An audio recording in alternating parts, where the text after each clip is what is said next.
How's it going, everyone? It's Evil Monkey here to bring you another build video. This one's for Sharen.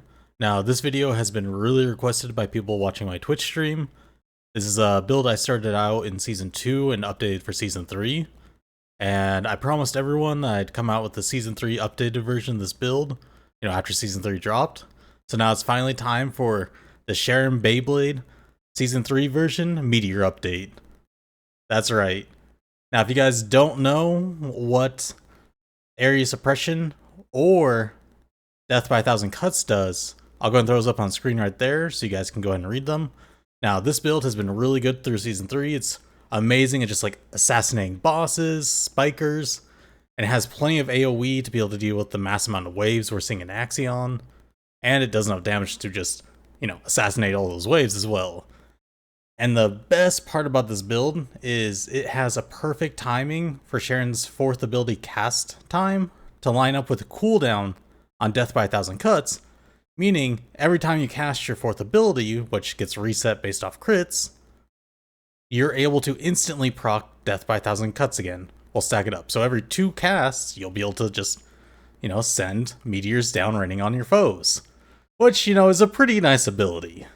But you know what, enough of me yapping. Let's go ahead and get you guys into this build so you guys can go ahead and start assassinating all those bosses in Axion. So as always, we gotta start off with the mod section of the build. Now, there are sections of this build that may seem counterintuitive almost, but don't worry about that because I will explain why we're using each mod and it will all make sense by the end of the explanation. So let's start off with our first 2 mods here, Nimble Fingers and MP Conversion. Why are we running 2 cooldown mods when your 4th ability already reduces its cooldown by itself whenever one of the blades crits an enemy? Well, that cooldown only gets reduced by 1 second per blade, and it has a base cooldown of 20 seconds. And you're not gonna very likely hit 20 enemies at once to get the full cooldown back. In fact, if you ever want to use your 4th ability against like a small wave, it would more than likely put it on something like a 14-second cooldown. Instead, we run double cooldown here, which reduces your area suppression down to about a 5.6 second cooldown. And your 4th ability itself actually has about a 0.6 second cast time thereabout. So you really only need to hit 5 enemies and have 5 of your blades crit to get this back on a cooldown reset.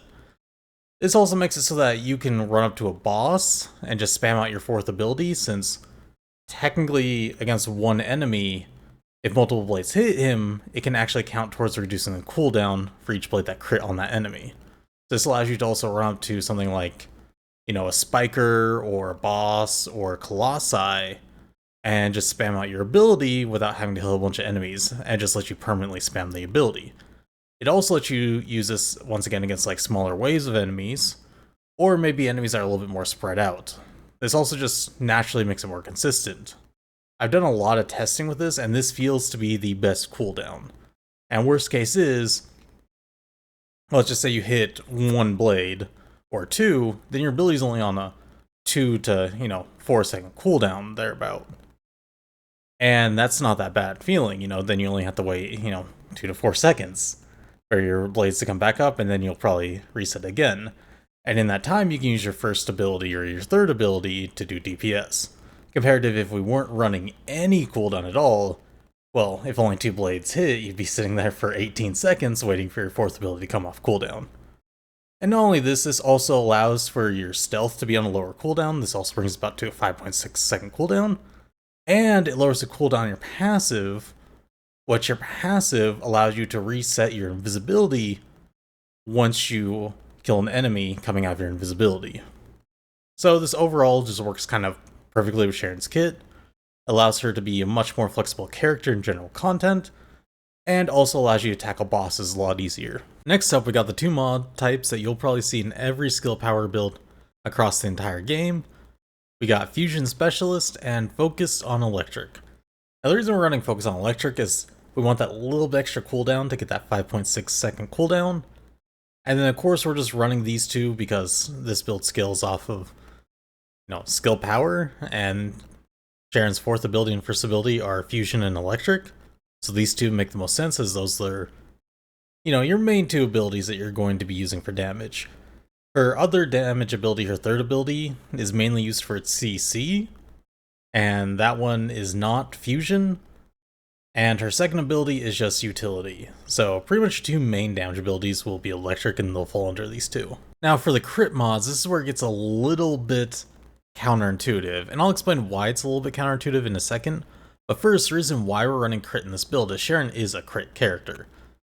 Not only does she have a 20% base crit rate, which is fairly high for a Descendant, her fourth ability also relies on crit to reset, as we've said before. Each blade that crits gives a 1 second reduction in cooldown on her fourth ability.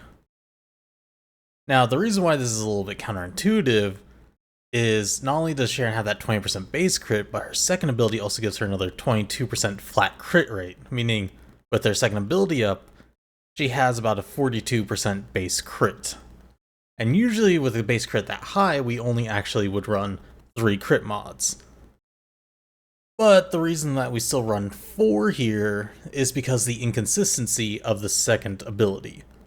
Basically, it's not constantly up. It's not like, you know, Nez's passive where she has a whole bunch of free crit, or Blair's modules where he can just throw on his flame walls on the ground and have permanent crit up. Sharen's is very inconsistent because her second ability has a massive downtime. Now, intuitively, people may think you go invis fourth, invis fourth, invis fourth, invis fourth, but actually that's not how it works. This is because when you cast your invis and you use your fourth ability, let's just say you get some kills or takedowns, her passive would reset her second ability, allowing you to go into her second ability again and get the increased crit and use her fourth. It may be sounding like that's fine, but then your next cast, it turns out her passive would be on about a 14-second cooldown, and since you just use your second ability, that's on about a 5-second cooldown. Meaning you can't use your second ability for 5 more seconds. This leaves you sitting with your fourth ability actually at a 70% crit rate, which isn't actually that consistent compared to the 97% crit rate we're sitting at otherwise. And you really don't want that lower crit rate because that means you're less likely to reset your fourth ability, and if you're less likely to reset your fourth ability, then you're doing massively less DPS. So thus, we're sacrificing 1 mod slot here to get the more consistent DPS with a higher crit rate, meaning you'll be able to reset your fourth ability without relying on your second ability being off cooldown. Because once again, you'd be sitting there going invis, fourth, reset invis, fourth, and then you'd be sitting there for 5 seconds waiting for that to work, and more than likely you'd be spamming your fourth ability, but your fourth ability would go something like fourth ability, wait 1 second, fourth ability, wait 1 second, fourth ability, wait 1 second. Instead, what we want is invis, fourth ability, invis, fourth ability, and then you're just spamming your fourth ability, going fourth ability, fourth ability, fourth ability, fourth ability. Oh, invis is off cooldown, invis, fourth ability, and just continuously spamming that out.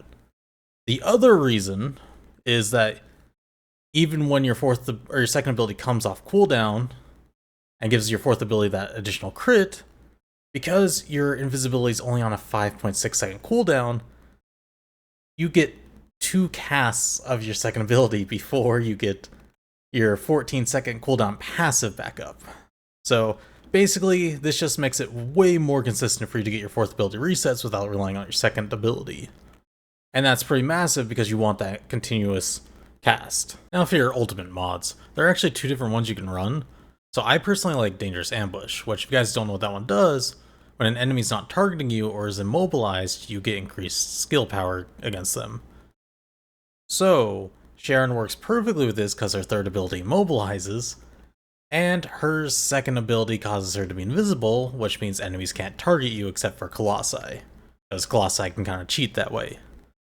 This is actually just like the perfect one for her, and it gives her that massively increased skill power, which is rare to come across in pretty much any build. You rarely ever just get an increase to skill power outside of the standard ones. This allows you to be able to one-shot bosses really effectively.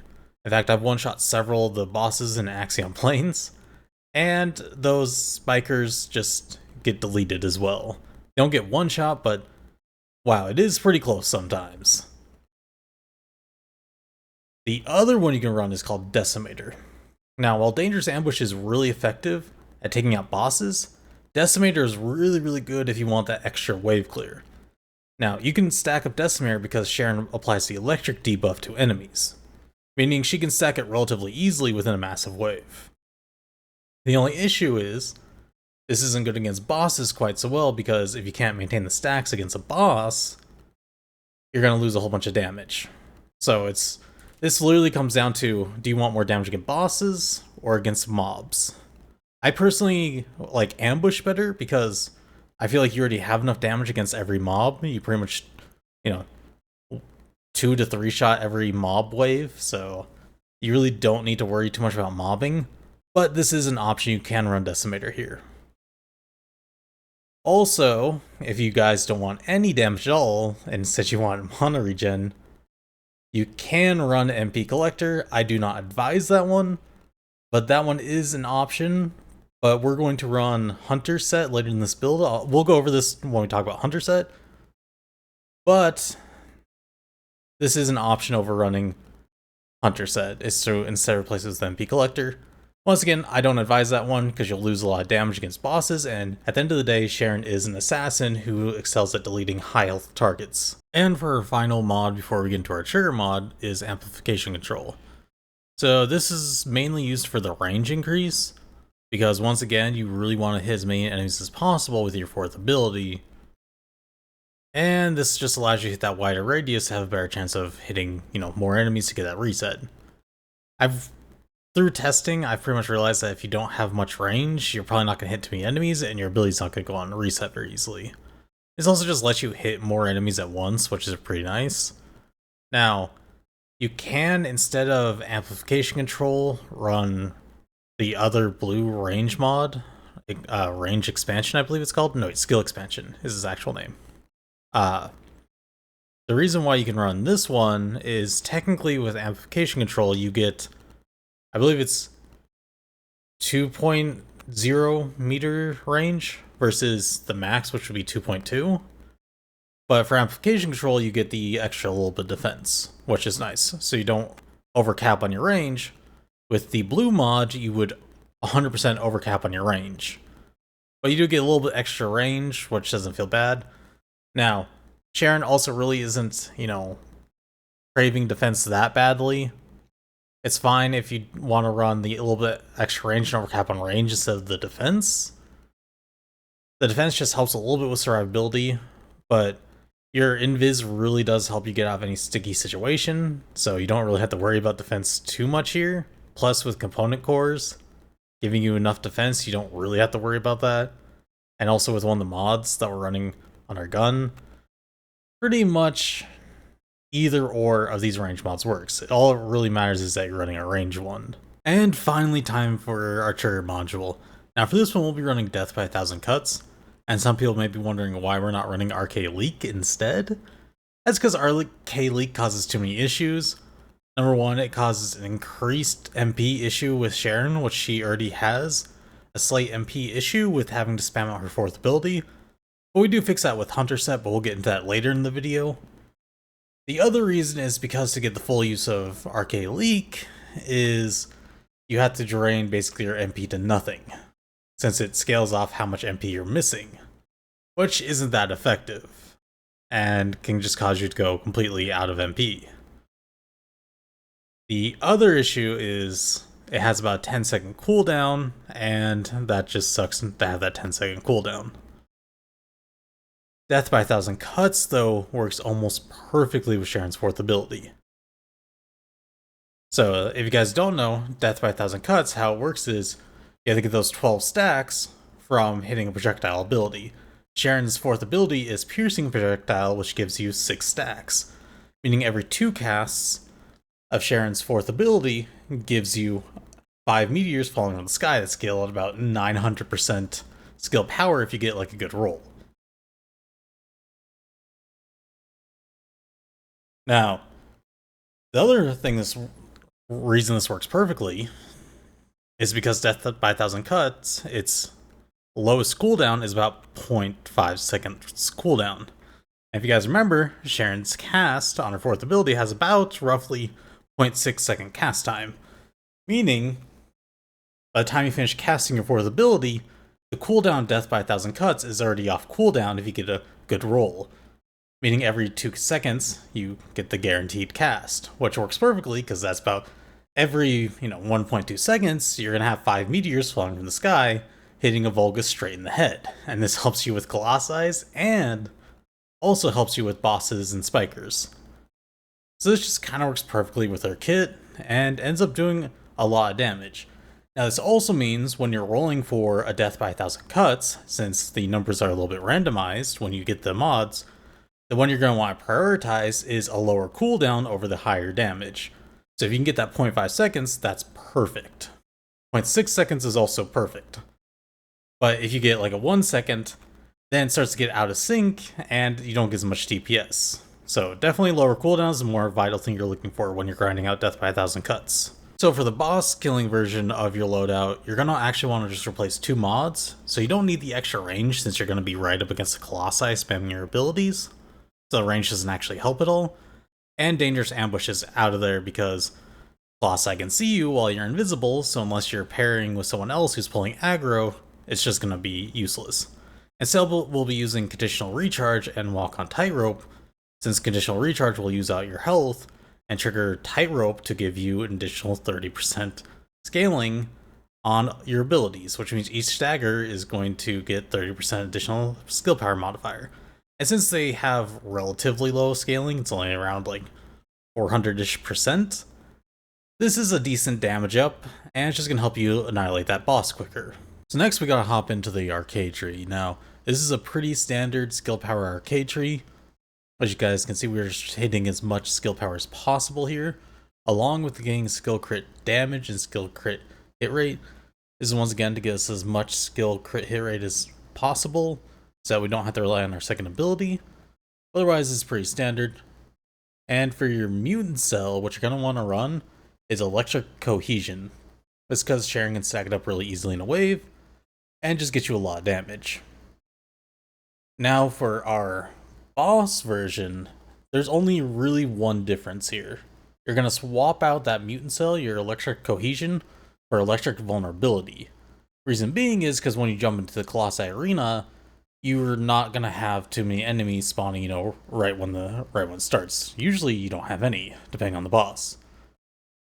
Instead, you can give electric shock, electric status, to the boss. Actually, I believe it's called electrocute, to the boss, giving him electric status, and then you can get 9% more skill power against the boss. So that's the really only difference here. Now let's hop into your reactor. So what you're going to want to run for this is a fusion electric. That's because your first and fourth ability, your 2 main damage abilities, are fusion. And of course, Sharen is an electric character. But for your substats, this gets a little preference based. So for your first substat, you're either going to want to run skill crit damage, fusion power boost, or electric power boost. Any of those 3 work. And then for your second stat, I run skill crit hit rate. So this is because I want to get as much crit as possible to get as close to 100% to try and guarantee the resets of my fourth ability. But this 33% increase is actually only about a 7% difference in your skill crit hit rate. So it goes from, if you have this, 97%, without this is a 90%. So technically you could change this one out if you're fine with losing that 7% crit, and change it out for any of the ones I mentioned in the first slot, so anything that will give you extra damage. This becomes a preference base of whether you want the more guaranteed crit, or the slightly higher damage. Now for your components, this largely depends on which ultimate mod you selected back in the mod section. So, we'll go over the one that's default for this build.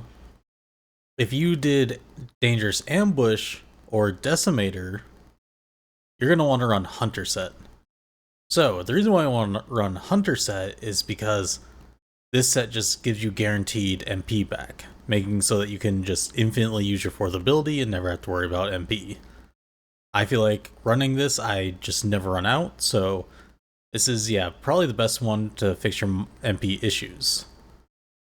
And for your substats here, you're just going to want anything that gives you MP recovery. So MP recovery modifier, in combat, out of combat, all those. The rest of your stats don't matter. Just grab defense ones outside of those ones. Now, here's where it can change though. I said you could take MP Collector to fix your MP issues. Now, if you did that to fix your mana issues, you don't need Hunter Set. Instead, you can run Slayer Set, and Slayer Set will give you more damage as a set. But in this case, you lose a damage mod, so this becomes a lot of preference of which one you want. I personally don't really like MP Collector that much, because I've run it in several different builds before, and I find it to be wildly inconsistent compared to Hunter Set, which is a very, very consistent, safe set. Now, there is also one middle ground you can take. You could just say, screw MP Collector, screw Hunter Set, and then instead, say you're gonna just grab all the MP orbs off the ground. Now, I do not recommend that, but, you know, if you want to, you can, and that technically will give you the max damage. But this also kind of brings us into boss component set. Now, for this one, you're going to want to just run Slayer, same as if we had run MP Collector. It's just going to give you the most damage. There's nothing too special about this, just raw increase in skill power. And you're also going to want to run probably the same modifiers. There's not really much of a need to worry too much about your modifiers with the boss set, but the MP will help. And with, you know, defense stats. Now, across all these, you're going to want to run the same component cores. So, you're going to want to run 4 HP ups, and then 1 to 2 defense, and then your other 1 to 3 blue ones are going to change depending on what you're fighting, since their resistance values, and, you know, that varies depending on the enemy type. And now for the final part of the build, which is the weapon. In this one, we're going to use Blue Beetle because of its ultimate passive. Now, its ultimate passive gives you, I believe it's 115% additional crit rate every time you use a fusion skill. And since Sharen in this build is spamming her 4th ability, and that's a fusion ability, that means you have a permanent increase in skill crit rate. And this is just as good as a blue mod, which is the highest way you get skill crit rate in any of these builds. Now, on top of this, you're also going to want to run 2 ultimate mods on your Blue Beetle. You're going to want to run Defense Master to get a burst of defense up every once in a while. This will just help you, you know, not get downed by enemies. And then Remote Detonator, since you're applying electric status to enemies, this will just help spread it a lot. And just generally increase your damage a little bit. And that's going to go ahead and wrap it up for this build video. Now, this is one of my favorite builds to take around Axion planes. I love playing Sharen throughout pretty much most of the game with this build. Really fun to run around with this one. But let me know what you guys think about the build below the video, or if you have any questions about the build, go ahead and hit me up down below. I'll answer them as quickly as I can. And if you guys did enjoy the video or plan to use the build, I appreciate you hitting that like button on the video. It helps the video get out to more people. And if you want to be notified when the next video will come out, don't forget to hit that subscribe button. We're planning on coming out with a lot of new builds since Season 3 just launched. I have a few that I'm kind of cooking on right now. And also, I stream pretty much every day on Twitch. Well, at least most days. I'll go ahead and throw up the information on the screen there. And once again, if you guys did really enjoy the video, I really do appreciate you hitting that like button. It does actually help the video a lot. I appreciate you all watching this video, and I'll catch y'all again next time.